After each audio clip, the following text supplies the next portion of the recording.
Saudara, masa kampanye Pilkada serentak sudah dimulai. Dua purnawirawan jenderal yang jadi cagup di Jawa Tengah juga sudah mulai belusukan. Jelang masa kampanye, survei pun sudah keluar dari Poltreking. Apakah embel-embel jenderal ini punya pengaruh besar untuk menggait suara pemilih? Saat ini sudah bersama kami dan kita akan bahas di pagi hari ini. Ada Direktur Eksekutif Poltreking Indonesia, sudah ada Mas Hanta Yuda. Selamat pagi, Mas Hanta. Selamat pagi, Adisti. Ya, kemudian juga ada tim sukses dari pasangan Ahmad Lutfi dan juga Taci Yassin. Sudah ada Mas Rizky Ansyari. Selamat pagi, Assalamualaikum Mas Rizky. Selamat pagi, Assalamualaikum warahmatullahi wabarakatuh. Waalaikumsalam warahmatullahi wabarakatuh. Kemudian juga ada juru bicara dari tim sukses Andika Perkasa dan Hendrar Prihadi. Sudah ada Mas Dito. Selamat pagi Mas Dito. Selamat pagi Mbak. Ya, bisa ini Mas Dito nama lengkapnya begitu untuk kita tampilkan.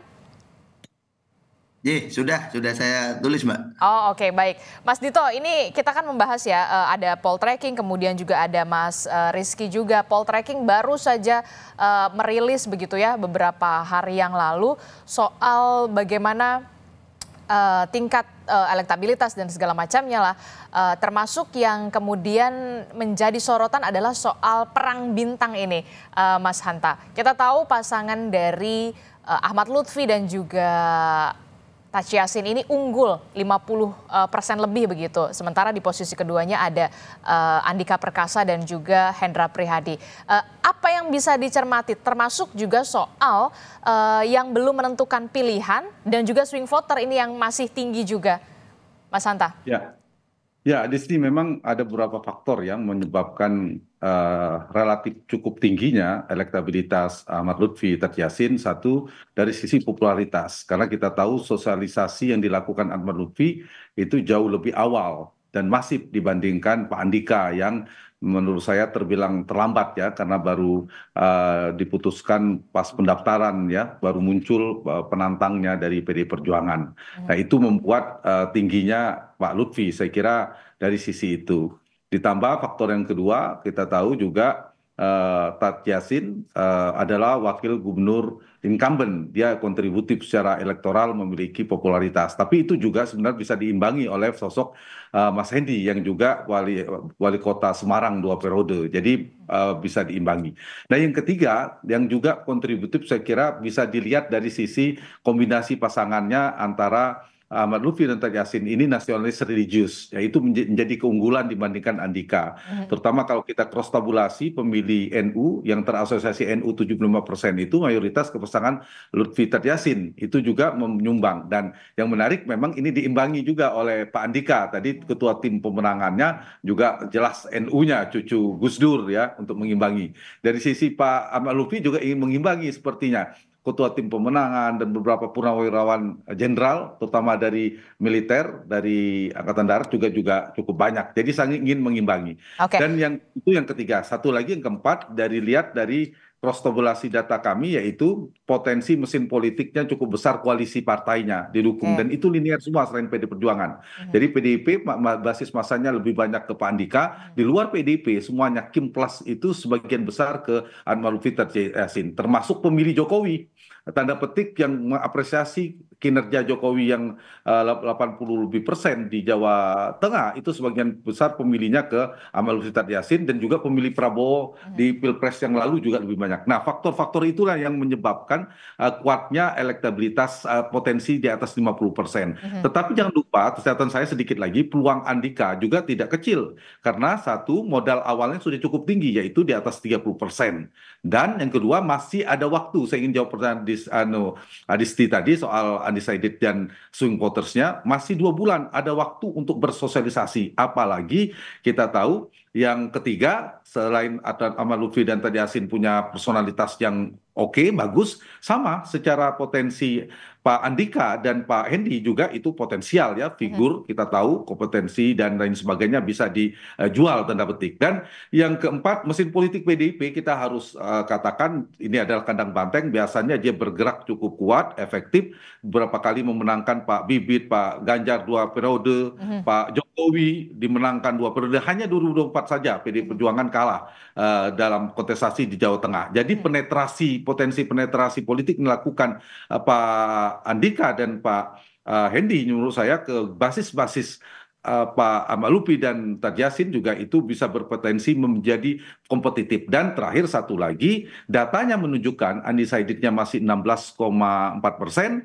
satu itu. Kedua, yang masih mungkin merubah pilihan Adisti cukup tinggi di Jawa Tengah. Dibandingkan Jawa Timur, kami sudah rilis surveinya, yaitu 48% pemilih masih mungkin merubah pilihan. Nah, karena itu ada potensi akan kompetitif dua pasangan ini. Yang kedua-duanya saya kira tim pemenangan. Oke, menarik sekali begitu ya. Undecided voternya 16,4%, kemudian swing votersnya bahkan 48%. Jadi ada kemungkinan ini masih berubah, masih mau memilih Pak Andika ataukah Pak Ahmad Lutfi begitu ya. Tadi juga sudah disebutkan oleh Mas Hanta faktor-faktor apa saja yang kemudian menyebabkan nama Ahmad Lutfi yang kita tahu sebelumnya menjabat sebagai Kapolda Jawa Tengah bersanding dengan Tad Yassin, formasinya bisa dikatakan nasionalis dan religius begitulah. Itulah yang kemudian juga bisa mendongkrak elektoral, termasuk juga dikatakan tadi sepertinya Pak Andika Perkasa ini agak terlambat begitu ya untuk bisa belusukan kanan kiri begitu. Nah, respon dari tim ses Mas Dito bagaimana ini supaya bisa mengejar ketertinggalan ini, Mas Dito? Ya, terima kasih. Selamat pagi Mbak Adisti. Selamat pagi Mas Hanta Yuda. Dan selamat pagi tim sukses dari paslon nomor 2 ya, Pak Ahmad Lutfi dan Pak Tad Yassin. Jadi memang seperti yang sudah diberitahu dari survei dan juga tadi apa yang disampaikan oleh Mas Hanta Yuda, bahwa memang Pak Andika memang dicalonkannya tidak dari jauh-jauh hari, tapi memang mendadak memang. Jadi memang keputusan dari partai itu mendadak dikeluarkan dan akhirnya muncullah nama Pak Andika dan Mas Hendy. Jadi memang tadi yang sudah disampaikan ini merupakan PR bagi kami untuk mengejar ketertinggalan dan juga Pak Andika akan terus bersosialisasi ke tiap-tiap daerah di Jawa Tengah dan terus konsolidasi dengan baik itu dari internal partai maupun juga dengan para relawan. Dan beliau akan sebanyak mungkin menyapa masyarakat. Saya kira itu yang dilakukan oleh Pak Andika dan Mas Hendy dalam waktu dekat, Mbak. Jadi terus untuk terjun ke tiap daerah dan tetap menyapa masyarakat. Oke, itulah yang kemudian sampai saat ini juga diikuti, juga sedang dilakukan juga oleh Pak Ahmad Lutfi dan juga Tad Yassin untuk bisa leading begitu ya. Nah, yang kemudian menjadi sorotan adalah baru-baru ini nih, Mas Dito. Saya ke Mas Dito dulu ya, Bung Rizky ya. Ini soal yang viral di media sosial nih, Mas Dito. Pak Andika ingin salaman ke PJ Gubernur Jawa Tengah pada saat deklarasi kampanye damai dan juga kepada Kapolda Jawa Tengah pada saat itu. Tapi kemudian tidak berbalas. Ini apakah ada pembicaraan juga di antara tim sukses ini? Iya Mbak Disti. Jadi ya beliau sempat bercerita memang beliau bermaksud untuk menyalami Pak PJ Gubernur Jawa Tengah dan juga Pak Kapolda Jawa Tengah. Namun mungkin pada waktu kondisi itu karena mungkin sedang lalu lalang, sepertinya beliau tidak melihat. Tapi Pak Andika sendiri tidak ada hard feeling, jadi beliau welcome karena sebelum acara pun beliau juga berbicara dengan baik dengan Pak PJ Gubernur maupun dengan Pak Kapolda. Jadi ini cuma mispersepsi saja, tapi semuanya tidak ada masalah. Oke, jadi tidak ada masalah ya, nggak apa-apa ya, no hard feeling ya kalau untuk Pak Andika. Oke, baik. Saya ke Mas Rizky. Mas Rizky, ini kan kalau kita lihat ya, nama Ahmad Lutfi dan juga Tad Yassin ini bisa dikatakan unggul lah ya sementara begitu ya, karena memang dari hasil poll tracking mengatakan ada 52,2% kalau tidak salah begitu ya. Posisi Ahmad Lutfi ini cukup bisa menguntungkan karena sebelumnya merupakan Kapolda Jawa Tengah begitu, incumbent juga. Tad Yassin, apa yang kemudian jangan sampai kita juga hanya adu perang bintang saja, tapi kita tunggu juga adu gagasannya. Nah, ini dia nih, adu gagasan yang kita tunggu juga soal kesejahteraan begitu ya, kemudian ekonomi, pendidikan, kesehatan. Apa sih yang kemudian menjadi konsen atau yang mau diperkenalkan program-program dari Ahmad Lutfi dan juga Tad Yassin ini? Oke, baik. Yang pertama sebenarnya kalau kita lihat kenapa Ahmad Lutfi dan Tad Yassin itu cenderung sudah unggul gitu. Ini lebih kepada Pak Lutfi kan sudah pernah mengabdi, sudah pernah berbuat, dan Pak Lutfi juga sudah banyak ternyata dikenal ketika kita kemarin sudah mulai banyak turun ke bawah, bukan kita lagi kampanye, tapi kita ketemu kayak saudaranya Pak Lutfi aja, kira-kira gitu. Nah terus bagaimana soal program ya, kita juga nggak akan jauh dari masalah Jawa Tengah, kita akan konsentrasi sama kesenjangan sosial, kita akan konsentrasi sama kesehatan, dan juga masalah-masalah soal apa namanya lapangan kerja. Dan nanti lebih jelasnya kita coba dijabarkan sama Pak Lutfinya langsung gitu. Oke, ada kebijakan apa yang kemudian dari soal kesejahteraan misalkan ya, kan kita tahu soal kesejahteraan ini Provinsi Jawa Tengah ini tingkatnya adalah tingkat kedua begitu dengan provinsi termiskin di Jawa setelah daerah istimewa Yogyakarta. Nah, untuk meningkatkan kesejahteraan warga Jawa Tengah yang kita tahu juga tidak hanya soal di kota-kota besar, tapi juga di kota-kota lainnya begitu yang juga kota-kota terpencil lainnya. Bagaimana untuk bisa meningkatkan kesejahteraan mereka?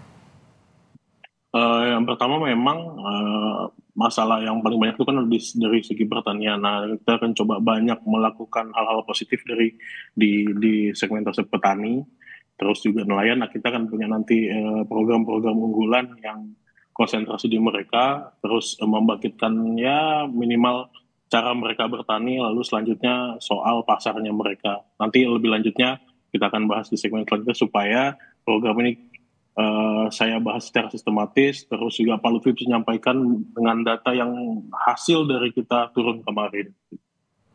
Tapi sampai saat ini yang sudah belusukan kemana saja wilayahnya? Dari seluruh kabupaten kota hampir sekitar 1 atau 2 lagi lah yang belum sih. Sebenarnya sudah hampir semua merata.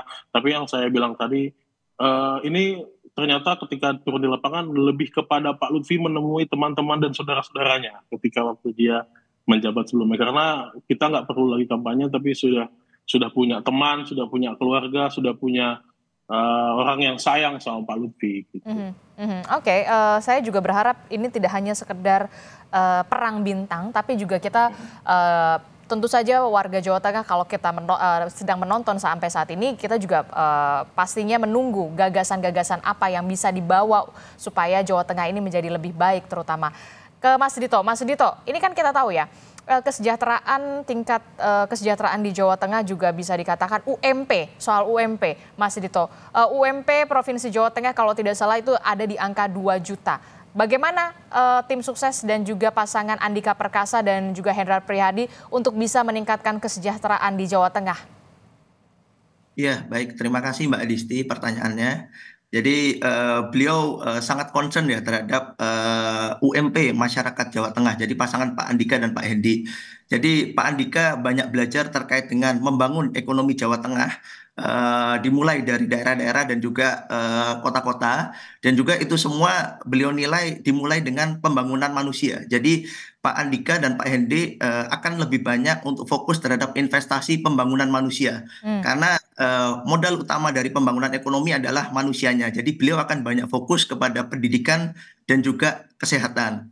Karena kalau masyarakat Jawa Tengah yang sehat, maka baru bisa kita akan mengejar ketertinggalan ekonomi. Jadi masyarakat Jawa Tengah harus diberi kecerdasan, dalam artian mereka harus sekolah lanjut, baik itu sampai tingkat SMA atau perguruan tinggi, dan juga kesehatannya. Jadi kesehatannya itu mulai dari aksesabilitas, affordabilitas, dan juga keterjangkauan dari masyarakat Jawa Tengah. Itu yang akan beliau perhatikan. Beliau sangat menguasai data-data, terutama terkait dengan indeks pembangunan manusia Jawa Tengah dan juga terkait dengan data stunting di Jawa Tengah. Dan itu yang akan menjadi PR beliau dan akan menjadi concern beliau untuk memperbaiki kualitas sumber daya manusia di Jawa Tengah.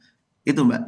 Oke, itu tadi kita membahas soal masalah kesejahteraan begitu ya. Bagaimana kita tahu UMP di Jawa Tengah itu masih di angka 2 juta sekian begitu. Nah, saya ke Mas Hanta. Mas Hanta, ini kalau kita lihat ya, adu gagasan ini akankah bisa terlihat atau justru terlihat sorotannya justru malah perang bintang saja untuk di Jawa Tengah?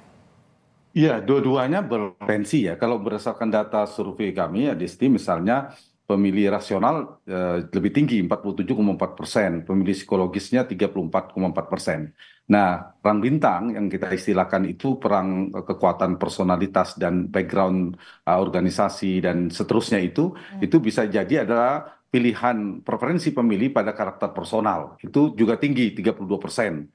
Yang preferensinya karena kinerja melihat pengalaman kandidat itu 23% dan melihat program juga 15,1%. Jadi poin saya itu mungkin akan terus bertarung, isu itu akan berjalan. Tapi menurut saya setuju kita harus dorong untuk pertarungannya ada pertarungan gagasan, program, termasuk kompetensi dan rekam jejak kinerja itu juga bagus. Oke. Nah, berdasarkan data ini maka sebenarnya memang ada beberapa tiga ya variabel atau tiga faktor yang akan menjadi dinamisator fluktuasi naik turunnya pertumbuhan atau turunnya elektabilitas, yaitu nanti kita lihat bagaimana efektivitas kandidat dan tim pemenangan bersosialisasi dan berkampanye di waktu masa kampanye 2 bulan ini ya Disti. Itu akan terlihat, akan berpengaruh tentu turun naiknya. Mereka akan menyasar pemilih rasional, terus strateginya harus berdasarkan tadi yang dijual tanda petik gagasan, kinerja, dan seterusnya. Tapi masih ada pemilih psikologis yang tadi kita istilahkan perang bintang lebih pada personality. Yang kedua, setelah sosialisasi dan kampanye ya efektivitasnya seperti apa, kedua nanti akan juga berpengaruh sedikit atau banyak ya, yaitu performa debat. Nanti kan ada debat terbuka pasti. Nanti publik Jawa Tengah akan melihat apakah ada blunder politik, karena kalau debat ini naiknya dampak kenaikan belum tentu tidak signifikan, tapi dampak turunnya berpotensi tinggi kalau ada blunder politik dalam debat itu. Jadi akan Anda melihat apakah nanti akan ada blunder politik, debat ini akan sengit karena kita tahu dua-duanya ini juga dulunya pernah di TNI dan juga Polri begitu. Ya, bisa jadi kalau kemudian ada yang keliru dan itu dikapitalisasi dan seterusnya berpotensi karena berdasarkan data, berdasarkan pengalaman itu bisa lebih cepat turun daripada naik kalau ternyata ada potensi blunder politik. Dan yang ketiga adalah program dan isu yang bergulir. Nah, tiba-tiba ada program yang meledak atau ada isu strategis yang meledak sehingga salah satu kandidat memiliki momentum politik untuk melejit, melenting elektabilitasnya, atau sebaliknya ada blunder politik yang menyebabkan terdegradasi elektabilitas, itu akan menjadi faktor naik turunnya elektabilitas di tengah tingginya swing voters tadi di mana 48%. Jadi faktor-faktor yang akan menaik turunkan elektabilitas ini saya kira akan menjadi perhatian dari kandidat dan kedua paslon. Termasuk juga nantinya dengan adanya gelaran debat ini juga bisa berdampak juga terhadap swing voter atau undecided voters untuk bisa memilih yang nomor 1 atau nomor 2, ini juga berpengaruh ya? Iya, memberikan dampak pengaruh. Tinggal diukur sejauh apa, pasti ada dampaknya karena saya katakan tadi sebagian besar pemilih masih menunggu, 16,4% belum punya pilihan, dan ada 48% masih mungkin berubah. Nah itu potensinya, kecuali strong votersnya sudah 80%, agak susah mau digoyang. Nah ini pemilih Jawa Tengah, poin saya masih bisa digoyang oleh Pak Andika Hendi untuk mendapatkan undecided sekaligus untuk menggerus pemilih Pak Ahmad Lutfi dan Gus Yassin, itu berpotensi. Sebaliknya Pak Ahmad Lutfi dan Gus Yassin juga berpotensi mempertebal jarak untuk meningkatkan elektabilitasnya. Jadi tergantung strategi di sisa 2 bulan ini sangat penting, strategi dan efektivitas sosialisasi. Lalu bagaimana dengan kita tahu Jawa Tengah ini merupakan kandang banteng, lumbung suaranya PDI Perjuangan, tapi di satu sisi efek Jokowi juga masih sangat tinggi. Penjelasan Anda? Ya, ini menarik. Kandang banteng jadi begini istilahnya, Jawa Tengah ini adalah kandang banteng. Tapi di Pilpres kemarin, kita potretnya di Pilpres, pengembalanya ada 2, tergantung kedua. Ada kekuatan partai bernama PDI Perjuangan yang sangat kuat di Jawa Tengah, tidak bisa dikalahkan oleh partai lain, tapi ada rumah Jokowi. Jadi istilahnya kandang banteng dan rumah Jokowi. Rumah Jokowi, pengaruh Jokowi juga kuat, tingkat kepuasannya sangat tinggi dan itu terbukti pertarungannya di Pilpres kemarin. Kemungkinan ini akan berlanjut pengaruh-pengaruh itu. Nah, ini bagi PDI Perjuangan potensi sebenarnya bagi Pak Andika, di mana seperti saya katakan mesin politiknya kuat, dipanaskan, bisa melakukan penetrasi di basis-basis di mana di data kami misalnya berdasarkan keresidenan atau subkultur Pantura Barat, Pantura Timur, Keduraya dan Banyumas Raya itu kan dimenangkan sementara oleh Lutfi Yassin.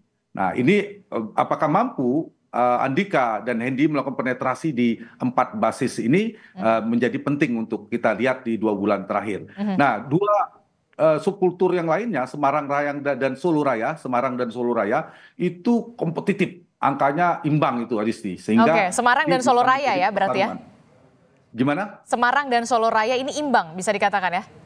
Semarang Raya dan Solo Raya itu imbang, pertarungannya cukup kuat. Karena itulah menurut saya Jawa Tengah ini menatu karena elektoral semua partai akan berkepentingan untuk pileg karena suaranya bersama Jawa Barat, Jawa Timur dan Jawa Tengah itu paling kuat. Yang kedua, Jawa Tengah adalah eskalator politik Pilpres dan Mas Ganjar kan capres berasal di sana. Jadi kalau misalnya Pak Andika unggul itu berpotensi akan menjadi calon presiden terkuat juga akan muncul di 2029 mendatang. Oke. Kemudian ini soal gengsi politik, saya ingin jawab pertanyaan ini soal pertarungan gengsi politik, soal PD Perjuangan yang sangat kuat di sana, kemudian ada pengaruh Jokowi di dalam koalisi Kim Plus itu dan seterusnya. Jadi menang kalah ini juga penting. Jadi tidak hanya perang bintang, tapi ini juga perang gengsi politik dalam konteks partai politik dan kekuatan politik di Jawa Tengah. Oke, menarik sekali, sangat kompetitif sekali, utamanya tidak hanya di Jakarta, tapi juga di Jawa Tengah dan juga Jawa Timur. Saya merasa 3 wilayah ini sangat bergengsi sekali dan kompetitif sekali di Pilkada 2024. Nah, untuk Mas Rizky dan juga Mas Dito, setelah jeda ini saya akan bertanya soal bagaimana soal bidang kesehatan. Karena kita tahu di Provinsi Jawa Tengah ini angka stunting ini masih cukup tinggi. Angkanya ada di 20,8%. Angka ini cukup jauh dari prevalensi stunting yang kemudian ditargetkan pemerintah pusat pada 2024 ini yakni 14% saja. Tapi di Provinsi Jawa Tengah itu angkanya 20,8%. Bagaimana kemudian program-program dari Pak Andika dan juga Pak Ahmad Lutfi bisa menurunkan angka stunting ini? Jangan dijawab dulu Mas Rizky, Mas Dito, kita akan jeda dulu. Usai jeda kami akan kembali.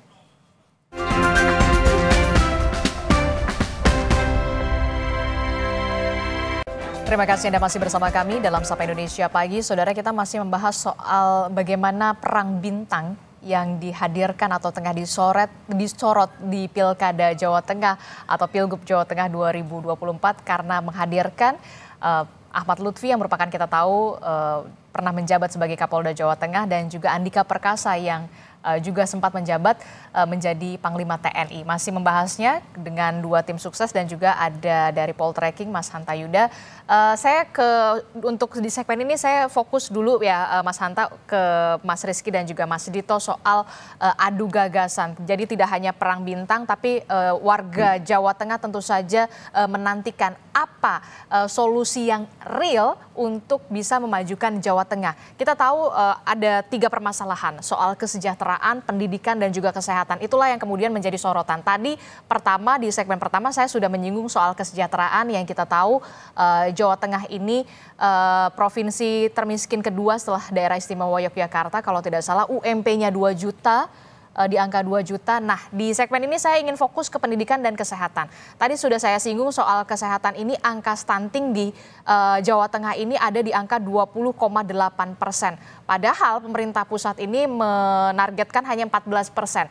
Ke Mas Dito dulu deh. Mas Dito, apa yang bisa ditawarkan oleh pasangan dari Andika Perkasa dan juga Hendrar Prihardi untuk bisa menurunkan angka stunting di Jawa Tengah? Karena ini bukan hanya sekedar angka, di sana ada nyawa, ada balita kita, ada anak-anak penerus bangsa. Baik, terima kasih Mbak Disti pertanyaannya. Ini merupakan program yang menjadi prioritas dari Pak Andika dan juga Mas Hendi. Seperti yang tadi sudah disebutkan bahwa memang kita masih menghadapi problem serius terkait dengan masalah stunting. Tidak cuma di Jawa Tengah, tapi juga di seluruh Indonesia. Nah, yang perlu kita pahami bahwa stunting ini itu merupakan yang harus dilihat adalah 1000 pertama hari kelahiran. Jadi 1000 pertama itu dimulai dari sejak bayi ada di dalam kandungan. Jadi ada 3 faktor yang menentukan dalam stunting itu, yaitu faktor prenatal atau ketika kelahiran, faktor kelahiran dan juga ketika faktor postnatal atau pasca kelahiran. Nah, beberapa banyak faktor yang berperan, tidak hanya sebatas masalah gizi, tapi dimulai dari ibu hamil. Betul. Jadi ibu hamil itu harus dimulai dengan pemberian nutrisi yang seimbang. Jadi pemberian tablet tambah darah, pengukuran tekanan darah secara berkala, pengukuran janin secara berkala, itu dimulai dari ibunya. Karena hanya dengan ibu yang sehat akan menghasilkan bayi yang sehat. Jadi generasinya harus dimulai dari ibunya. Kemudian pada waktu selama hamil, itu juga harus diberikan nutrisi seperti tablet tambah darah, asam folat. Di sini kita melihat bahwa peran dari puskesmas dan juga posyandu, serta teman-teman bidan dan juga para dokter, itu menjadi kunci bahwa mereka untuk membantu memonitor terkait dengan ibu-ibu yang hamil. Begitu juga dengan yang pasca kelahiran. Nah, pasca kelahiran ini kuncinya ada di nutrisi, Mbak. Jadi nutrisi yang seimbang. Dan nutrisi yang seimbang dalam 1.000 hari pertama, itu yang paling penting adalah protein hewani. Jadi yang menjadi prioritas dari Pak Andika dan Mas Hendy adalah kita mengejar di 3 faktor tadi. Baik itu faktor dari pre-kehamilan, kemudian pada waktu kehamilan, dan post kehamilan. Karena itu merupakan proses yang kontinu dan diutamakan untuk pemberian nutrisi secara berkala, terutama menyangkut dengan protein hewani. Itu yang menjadi prioritas dari Pak Andika dan Mas Hendy, Mbak. Program realnya akan seperti apa nanti untuk ada pemberian ibu hamil, ada vitamin di setiap puskesmas atau seperti apa nantinya konkretnya? Konkretnya begini, Mbak, sebenarnya kita semua itu sejak dulu sudah punya sistem yang ada ya. Jadi mulai dari puskesmas, posyandu dan bidan itu semua sudah ada. Di sini kita hanya tinggal mengoptimalkan dan memantau lebih berkala, dan kita memastikan bahwa apa yang menjadi program kami itu sampai di lapangan itu terlaksana. Jadi kita hanya memanfaatkan apa yang sudah ada. Jadi kita tidak akan menambah, karena pemberian vitamin, tablet tambah darah itu merupakan program pemerintah. Jadi hal yang baik itu akan kita lanjutkan dan akan kita pastikan. Namun mungkin terkait dengan pemberian nutrisi tambahan atau protein hewani, itu yang mungkin prioritasnya akan kita ubah. Kalau misalnya dulu ada pemberian biskuit, nah sekarang kita ubah bahwa ternyata protein hewani seperti ikan, lele, ayam, telur itu ternyata lebih dibutuhkan. Jadi kita yang mengarahkan terkait dengan masyarakat ini, terutama ibu-ibu hamil ini ataupun juga bayi-bayi ini, apa yang baik dikonsumsi oleh mereka sampai 1.000 hari pertama gitu. Oke, termasuk juga edukasi kepada ibu-ibu hamil yang ada di Jawa Tengah juga ya, bagaimana pentingnya nutrisi yang harus diasup, utamanya dari protein begitu, dari daging, kemudian juga dari ikan juga tadi Anda sebutkan begitu. Nah, kalau pasangan Ahmad Lutfi bagaimana untuk menurunkan angka stunting ini? Kemarin setelah kita banyak turun, kita banyak ngopeni ibu-ibu curhat. Artinya kita coba klaster masalah-masalah kesehatan ini di setiap wilayah kan beda-beda ya. Ada yang masalahnya memang dari segi manusianya yang tidak terdidik secara tidak mampu membeli vitamin, tidak mampu makan makanan sehat, tapi juga ada yang masalahnya soal rumah sakitnya, tenaga kesehatannya. Nah, itu coba kita klaster-klaster supaya efektif programnya. Makanya kita akan coba program kesehatan merata. Lalu kita yang pasti akan mendukung program pusat soal makan siang gratis, yang itu juga nanti penetrasinya ke arah kepada gizi yang lebih baik untuk ibu dan anaknya. Oke, program realnya? Ini boleh saya buka sekarang atau nanti? Sebenarnya ada beberapa program kesehatan yang pasti nanti kita konsentrasi sama gizinya si ibu, lalu ke tenaga kesehatannya dan fasilitas kesehatannya, untuk lebih spesifiknya nanti biar Bapak yang lebih paham. Oke, spesifiknya nanti tidak mau dibocorkan lah ya, nunggu debat lah ya, biar lebih seru, lebih sengit begitu ya kalau menurut Mas Rizky. Nah, tapi Betul, juga yang kemudian menjadi sorotannya itu tadi 3 sebenarnya fokusnya adalah soal kesejahteraan, pendidikan dan juga kesehatan. Kesehatan. Kalau pendidikan itu kan kalau di Jakarta tuh udah jelas gitu ya, ada KJP, Kartu Jakarta Pintar. Nah, kalau di Jawa Tengah itu seperti apa program yang ingin ditawarkan oleh masing-masing paslon ini, dari Pak Andika ataupun Pak Lutfi ini, Bung Rizky? Pendidikan ini kita juga jadi concern, apalagi kita nanti coba mau konsentrasi soal santri. Santri ini juga penting kita kaji, lalu kita distribusikan jumlah mereka besar, lalu mereka juga layak untuk sekolah lebih tinggi lagi. Nah, yang kedua, kita sedang mendata kekurangan fasilitas sekolah, lalu pemerataan buku dan seragam yang coba kita data dulu, nanti kita keluarkan pas debat. Oke, kalau Bung Dito bagaimana pasangan Anda, Andika Perkasa dan juga Hendra Priyadi? Kita tahu kan kalau Pak Hendra Priyadi juga seharusnya lebih bisa bisa lebih tahu lah, lebih bisa belusukan lah masalah-masalahnya, mengidentifikasi masalah soal pendidikan ini harus bagaimana. Kalau Jakarta kan udah punya KJP. Ya, Mbak Disti. Jadi alhamdulillah ya. Jadi Pak Andika berpasangan dengan Mas Hendi, yang mana Mas Hendi adalah seorang birokrat yang sudah berpengalaman 2 periode memimpin Kota Semarang. Kita tahu bahwa Kota Semarang sekarang menjadi kota yang maju, baik warganya maju juga infrastrukturnya maju. Sehingga terkait dengan pendidikan itu tadi sudah seperti yang kami sampaikan di awal bahwa pendidikan dan kesehatan adalah fokus prioritas utama dari Pak Andika dan Mas Hendi. Bagi beliau-beliau pendidikan itu adalah nomor satu dan juga kesehatan, dan merupakan wajib belajar itu kalau bisa kita capai sampai dengan perguruan tinggi. Jadi itu yang menjadi harapan beliau. Terkait dengan program konkretnya nanti mungkin Pak Andika dan Pak Hendi nanti disampaikan buat jadi kejutan nanti, Mbak. Oke, jadi dua-duanya nggak mau nge-spill sedikit begitu, takut dicontek atau gimana, saya juga nggak tahu nih Bung Hanta ya. Tapi yang pasti saya berharap begitu ya, warga Jawa Tengah juga berharap begitu punya pemimpin yang punya gagasan baru dan juga inovasi baru, terutama untuk bisa memajukan Jawa Tengah. Nah, Bung Hanta, ini kan ada sedikit perbedaan ya. Memang setiap daerah itu punya perbedaan masing-masing. Kalau kita Jakarta, kita bisa bicara soal rasional, realistis. Nah, kalau di Jawa Tengah sendiri, tadi kan Anda sudah menyinggung ada juga kelompok rasional, psikologis. Nah, kalau dari pengamatan Anda gitu, Mas Hanta, butuh nggak sih sebenarnya warga Jawa Tengah ini adanya kebijakan populis dan gagasan-gagasan yang baru, yang fresh gitu ya, untuk benar-benar bisa ada solusi di sana? Iya, saya kira tetap ada, karena segmentasi pemilih yang rasional mempertimbangkan program yang ditawarkan dan rekam jejak tentunya, karena program yang ditawarkan ini nanti apakah ada program yang meledak dalam persepsi publik, dalam isu yang bergulir di 2 bulan terakhir. Kalau ternyata ada ledakan, tanda petik ya, isu terkait dengan program yang kemudian itu mempengaruhi pemilih, ya itu bisa. Tapi kalau programnya normatif, hanya perdebatan biasa, itu mungkin tidak terlalu memberikan dampak. Tapi saya kira menarik ya, tidak hanya kandidat ini, tim sesnya juga, Mas Dito dan Mas Rizky sudah dikupas, sudah dibedah dan sudah diuji oleh Adisti. Nah, jadi harus menguasai, apalagi kandidatnya. Dan kalau itu menjadi tontonan masyarakat, nanti pemilih akan melihat di debat, Adisti. Ada pemilih rasional, dia akan melihat programnya apa ya, rasional atau tidak, ini masuk akal atau tidak, logis atau tidak. Tapi pemilih psikologis yang dilihat bukan substansinya, tapi bagaimana public speakingnya, bagaimana kemampuan komunikasinya, apakah ada gimmick-gimmick politik, itu tidak bisa dihindari. Pasti itu ada pemilih-pemilih psikologis yang preferensinya lebih ke sana. Tapi kalau pemilih rasional, seperti saya katakan tadi, melihat bagaimana gagasannya, penguasaan masalahnya, dan lain sebagainya.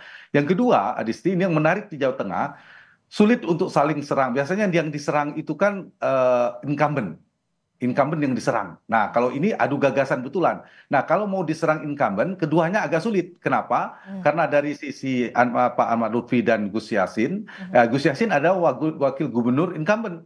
Jadi nggak mungkin menyerang diri sendiri. Kalau kemudian Pak Lutfi menyerang pemerintahan Mas Ganjar, gimana? Di sana wagubnya kan wakilnya sekarang. Begitu juga pasangannya Pak Andika dan Pak Hendi itu ingin menyerang kinerja pemerintahan Jawa Tengah sebelumnya, juga di situ Mas Ganjar. Mas Ganjar juga didukung oleh PD Perjuangan. Jadi agak sulit untuk menyerang kinerja pemerintahan sebelumnya, yang mereka mungkin bisa ditempurkan, yang ditandingkan betul soal soal program gagasannya ke depan, bagaimana dan seterusnya. Dan saya kira menarik ya tadi isu kesejahteraan. Berdasarkan survei juga demikian, Adisti, yaitu kesejahteraan, pendidikan, kesehatan, dan lapangan pekerjaan. Itu adalah isu-isu sentral, dan itu isu paling laku sebenarnya. Kalau kita tanya apa yang menjadi isu paling penting, persoalan masalah yang dianggap paling utama, paling penting bagi masyarakat Jawa Tengah, yaitu ranking tertingginya, stabilitas harga kebutuhan pokok, itu terkait kesejahteraan, kemudian lapangan pekerjaan, serta pendidikan dan kesehatan. Jadi masih ada ruang 2 bulan ini untuk bertarung gagasan dan tarung visi misi dan program. Nah, terakhir Mas Hanta, kalau di Jawa Tengah sendiri ini lebih dominan adu gagasan kah, atau kemudian justru sosok atau figur yang kemudian lebih dominan? Saya ingin jawab, kalau ingin konteks demokrasi yang kita dorong, adalah yang pertama. Gagasan. Yaitu gagasan, program. Tapi realitasnya berdasarkan data juga, itu faktor yang kedua sepertinya jauh lebih determinan. Faktor-faktor figur, kalau ada gimmick politik, ada pendekatan figuritas, karena dipilih itu karena faktor merakyat, sering turun ke masyarakat.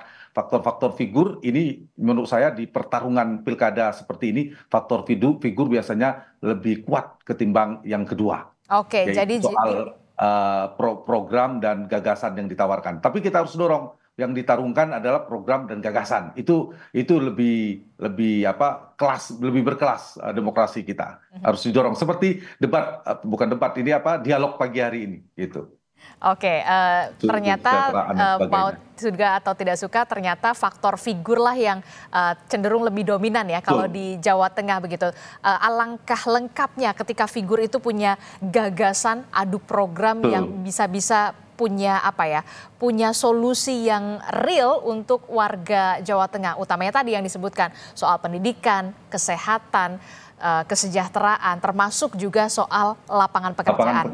Oke, masih punya waktu di masa kampanye ini pasangan dari Ahmad Lutfi dan juga Taci Yassin, kemudian juga ada Pak Andika, serta juga ada Hendrar Prihadi yang kita tahu juga pernah menduduki Semarang lah ibaratnya gitu ya, sudah ngopeni begitu. Kita tunggu bagaimana gagasan-gagasan mereka nanti di debat, dan termasuk juga masa kampanye ini jadi ajang kedua paslon ini untuk bisa memperkenalkan program-program mereka di Jawa Tengah. Terima kasih sudah bergabung bersama kami Mas Hanta Yuda dari Poltreking, kemudian ada Mas Rizky dan juga Mas Dito. Terima kasih untuk waktunya. Assalamualaikum, selamat pagi, sehat selalu Bapak-Bapak.